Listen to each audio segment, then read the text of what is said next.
Oke, jumpa lagi di channel UPX ID ya. Video kemarin sudah saya rilis untuk optimasi jaringan mikrotik. Video tersebut menjelaskan bagaimana cara optimasi koneksi internet atau jaringan internet yang melewati mikrotik ya, secara maksimal dengan resource yang sangat minim ya. Nah, video kali ini akan menjelaskan bagaimana cara setting point to point menggunakan access point TP-Link CPE 220 seperti ini. Device-nya seperti ini ya. Jika teman-teman punya, maka device-nya seperti ini dengan TP-Link TN, lupa saya serinya, sebentar saya login dulu ya. 0.3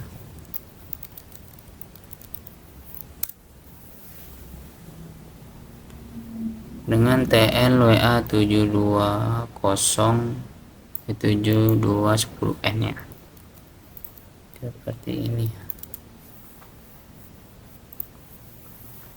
Nah, device-nya seperti ini. Apakah bisa? Buktinya di sini saya bisa ya. SSID dengan nama bridge, kemudian di wireless itu di distance setting itu sorry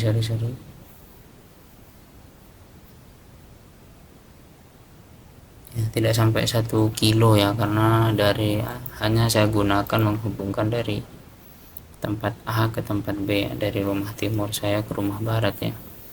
Bagaimana caranya? Simak video ini ya. Pertama yaitu jangan lupa sesuaikan dengan medan di area kalian. Jika di area kalian padat penduduk, maka sesuaikan tinggi dan juga semua area-area yang loss ya. Contoh di sini saya buka Google Maps terlebih dahulu, kemudian saya masuk lokasi.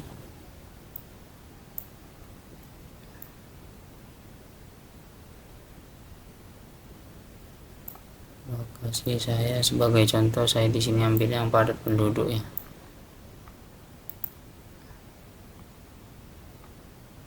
Nah, semisal yang saya gunakan itu dari titik A sini, kemudian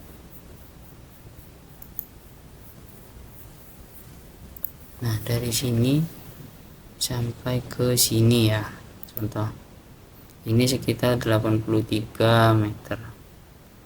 Nah, untuk jarak tersebut, karena ini padat penduduk, maka lihat gedung paling tinggi ya di tengah-tengah ini yang mengganggu ya. Jadi untuk membuat point to point menggunakan access point, jangan lupa tempat atau lokasi kalian itu setidaknya harus loss ya, di atas ya. Jika menggunakan tiang, maka silakan gunakan tiang ya. Karena kebetulan di area saya ada lantai 2, dengan yang sini hanya membutuhkan tiang sekitar ya kurang lebih 3 meter yang diletakkan di dekat genteng ya. Maka untuk koneksinya setidaknya loss ya, jadi lumayan lah untuk mendapat posisi koneksinya ya. Nanti saya akan contohkan. Untuk settingnya sama seperti TP-Link biasanya. Di sini saya hubungkan dengan mikrotik ya, IP DHCP server sudah saya jadikan static. Nah, ini AP timur dengan IP 0.2, kemudian AP klien barat 0.3 ya. Kita akses dulu 192 0.2 tadi ya, untuk CPE nya ya. Nah, ini saya admin dengan password, kemudian nanti tampilannya akan seperti ini. Kalau untuk TP-Link CPE 220, di sini ada tulisan seperti ini ya kadang ya, you have unsaved change, would you like to save the profile, tinggal save saja, tidak apa-apa ya. Nah, di sini saya setting sebagai access point ya. Di CPE ini saya setting sebagai access point, kemudian dengan SSID nya bridge menggunakan WPA2 ya untuk passwordnya ya. Kemudian distance-nya di sini hanya 0,1 km atau 100 meter karena ini ya lumayan dekat lah, 150-an meter, karena kebetulan tempatnya los dan tidak membutuhkan banyak requirement lain seperti tiang harus triangle, harus tinggi 15 meter ke atas, tidak, karena lantai 2 di sini relatif tidak tinggi, maka sinyal yang didapat setidaknya lumayan ya. Kemudian karena ini 2,4 MHz frekuensinya, jadi ya sesuaikan ya dengan lokasi. Jika channel 7 di area kalian itu tidak kosong, maka silahkan gunakan frekuensi yang kosong ya. Kemudian di sini saya lihat trafficnya di station, di sini ada dengan koneksi minus 64 dBm dengan noise minus 107 ya, dengan cekikinya terus 100% ya. Artinya apa? Traffic yang bisa dilewatkan atau paket yang bisa dilewatkan itu bisa full ya, jadi tidak ada yang tertinggal atau paketnya terkirim semua ya, dengan rate-nya kisaran di 72 Mbps ya. Nah di sini ada keterangan ini distance 0,13 km atau 130-an km ya, dengan aktif sudah 18 jam. Nah di sini ada IP address-nya ini 0,0.4 ini akses point ZTE ya, di bawah yang ada di bawah router TP-Link TLWA7210N saya ya. Untuk settingnya mudah ya, untuk di sesi akses point tinggal di network kita jadikan dinamik biar dibaca di mikrotik seperti ini, jadikan statik agar bisa di remote, kemudian di wireless. Nah ini saya menggunakan BGN biar full speed setidaknya, kemudian di dBm nya saya kurangi 1 saja ya karena jaraknya dekat. Kemudian di MCS nya ini silahkan sesuaikan, kalau saya pakai yang maksimum saja, jadi untuk negosiasinya full TX rate nya maksimum ya.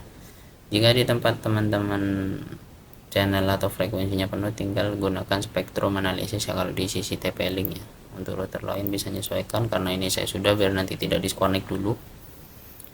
Nah jika sesama TP-Link 722 TP-Link CPE 220, maka silahkan aktifkan Maxstream ini ya, jadi biar lebih maksimal ya. Kalau di Ubiquiti itu namanya AirMax ya, tinggal aktifkan ini saja karena ini beda seri, jadi setidaknya saya hanya jelaskan untuk koneksinya saja. Kemudian passwordnya, nah jangan lupa yang ini biarkan default ya. Setelah itu di save, di apply, selesai. Nah di sistem kalau saya biasakan sesuaikan jam, karena longitude dan latitude-nya ini tidak saya isi, jadi setidaknya titik poin lokasinya bisa ditemukan ya nanti di Google Maps seperti ini. Nanti tinggal copy latitude dan longitude-nya ya, seperti ini ya. Nah, kemudian setelah akses pointnya ini sudah tersetting dengan SSID bridge di password, maka tinggal setting di sisi klien yang ada di 0.3 tadi ya. Kalau klien saya, nah ini di sisi klien tinggal kalian gunakan page setup Mongo, kalau saya biasanya pakai operation mode. Kemudian di klien di save, setelah itu di network jangan lupa dynamic IP atau DHCP ya, agar didetek di mikrotik. Nah ini 1.0.3 IP nya. Nah dengan namanya ini akses pointnya yang tadi itu saya kasih nama bridge. Untuk yang 7210N itu tidak terdeteksi namanya karena aneh karakternya, tapi setidaknya bisa didetek MAC address dan di setting statik. Kemudian di wireless nanti jangan lupa SSID nya bridge, atau kalian bisa klik survei karena saya tidak mau disconnect ya, karena ini ada di rumah. Yang kedua, maka nanti repot ya kalau ininya harus di restart. Kemudian untuk sisanya tinggal di survei, kemudian klik bridge, klik SSID yang tadi di setting di router utama, kemudian regionnya silahkan setting. Di sini saya jadikan maksimal saja transmit powernya, kemudian channel widthnya ini auto biar menyesuaikan dengan akses point. Kemudian wireless radionya, kemudian wireless security. Jangan lupa kalau TP-Link seri lama harus inputkan ini ya, ini passwordnya nanti ya, karena ini hanya digunakan untuk bridge di atas jadi aman ya. silahkan sesuaikan untuk passwordnya, kemudian di save ya, jangan lupa kalau router ini akan meribut. Kemudian di advance silahkan sesuaikan jika area kalian padat atau ya banyak sekali interferensi, silahkan sesuaikan untuk antena settingnya. Jika menggunakan eksternal maka pilih yang eksternal, ininya biarkan default. Kemudian untuk antena alignment signal presentasinya ini full 100% dengan remote SSSI nya itu ada di 45 desibel ya. RSSI signal string value ya, ada keterangan. Kemudian sinyal persen adalah rasio RSSI to RSSI range presentasi ya. RSSI range dan kamu bisa drag slider input RSSI range to value. Nah ini kalau di TP-Link seri lama ini bisa disesuaikan ya, jika ini digeser maka value nya akan berkurang nanti. Oh berarti jika lebih dari ini maka dia akan 80% ya, silahkan disesuaikan. Kemudian di distance settingnya ini saya pakai auto karena ya dekat ya, jadi kalau jika jarak dari 0 sampai 51 km untuk maksimalnya maka silahkan sesuaikan. Jika manual isi manual, karena di sini specify di distance, spesifikasi jarak sesuai value kilometer. Akurasi akan sangat akurat di desimal pertama ya. Jika jarak di setting terlalu jauh atau jarak terlalu jauh ya, atau terlalu dekat dan terlalu jauh, hasil koneksinya akan sangat buruk ya, throughput dari throughput dan performance-nya. Nah kemudian di sini ada tambahan jalan terbaik, yaitu setting dari 110% total distance ya. Jika jaraknya 130 meter maka di sini isi 150 kilometer ya, atau 150 meter ya. Kemudian throughput monitor ini hanya untuk throughput monitor.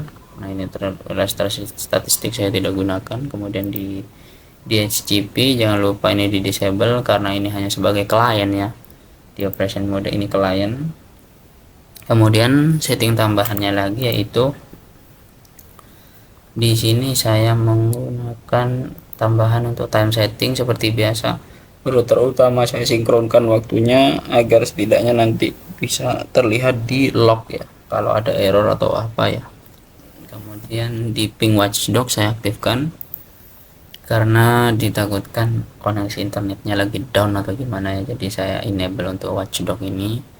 Kemudian untuk speed test kita lihat dari router utama saja ini, run test ini hanya perkiraan ya, yang bisa transmit dilewatkan itu sekitar 31 Mbps ya. Mungkin kedepannya saya akan berikan tutorial bagaimana cara setting mikrotik sebagai akses point di sisi klien yang rumah sebelah barat ya. Kemudian nanti kita akan gunakan fitur bandwidth test ya di mikrotik seperti itu. Kemudian tidak ada lagi, sisanya untuk log saja yang saya gunakan seperti ini. DHCP client successful dari pertama reboot, kemudian dari gateway DNS nya sudah dapat statiknya, kemudian ACK DHCP receive dan 01 mendapat 0.3 ya, hanya itu saja. Untuk statistik dan lain-lainnya saya tidak aktifkan, tinggal kita lihat di status saja. Status ini berguna ya hanya untuk informasi-informasi singkat seperti itu. Untuk speed testnya ya, karena internet di rumah saya hanya kecil jadi tidak perlu, yang penting koneksi antara A seperti ini, antara A dengan B itu sudah maksimal. Bagaimana cara ceknya? Kalau saya cara ceknya dari mikrotik. Nah, nanti untuk tutorial kedepannya saya buatkan lagi. Nah ini untuk 04 itu akses point ZTE ya. Nah ini dia 04 di bawah. Gimana cara setting agar bisa di remote dari A sedangkan akses point tersebut ada di B ya, nanti untuk video selanjutnya ya. Ini loginnya admin saya bikin sama saja agar mudah ya mengingat. Nah ini network di LAN. Nah ini dia 6.4 ya. Kebetulan di WLAN-nya saat ini belum ada yang terkoneksi ya, hanya saya gunakan SSID satu saja ya.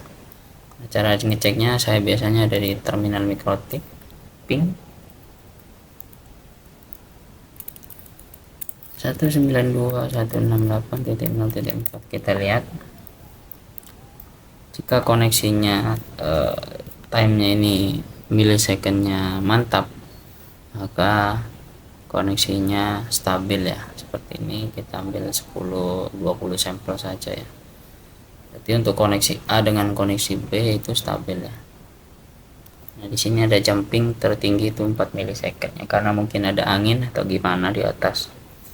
Jadi teman-teman tidak perlu repot ya. Mungkin seperti itu saja. Oh ya, untuk video lainnya nanti tentang setting ZTE dan Mikrotik di klien sana agar bisa diremote dari sisi Mikrotik server ini, nanti akan saya buatkan ya. Terima kasih. Jika ada yang ditanyakan silahkan di kolom komentar. Kurang lebihnya mohon maaf. Dan see you in my next video. I'm saying bye to all the lies and all the times you cried, saying that I wasn't right, yet I was right by your side. You manipulator, playing games, your friends commentators, and I don't know what you say about our private conversations, but it's got them hating thanks to all the rumors you be claiming. It's cool, I'm done with you, so they can throw